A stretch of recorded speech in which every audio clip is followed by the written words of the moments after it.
అనుదిన నిత్యజీవపు మాటలు. దేవునామానికి మహిమ కలుగునుగాక. దేవుని వాక్యాన్ని చదువుకుందాము.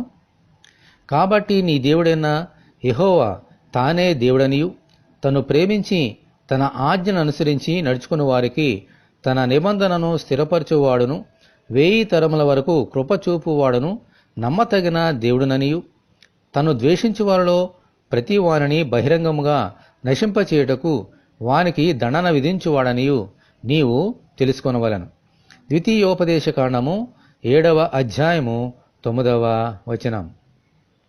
మనుషులు చేసే నీతి కార్యములు, మంచి పనులు, దాన ధర్మములు తీర్పు దినమందు వారిని రక్షించజాలవు. దేవుని ఆజ్ఞలను గైకొని వాటిని అనుసరించి నడుచుకుంటున్నామా లేదా అన్నదే మన గమ్యస్థానాన్ని ఇటు పరలోకరాజ్యమా లేదా అటు నరకమా అని నిర్ణయించేది. ప్రభువా, మీ ఆజ్ఞలను తప్పిపోకుండా వాటిని ప్రతిదినము అనుసరించి నడుచుకున్నట్లు దయచేయమని మనమందరము దేవుని ప్రార్థన చేసుకుందాము. ప్రభువా, మీకు వందనములు. ఈ లోకంలో మేము సరైన మార్గంలో, సత్యమైన మార్గంలో జీవించడానికి మీ ఆజ్ఞలను మాకు అనుగ్రహించున్నారు.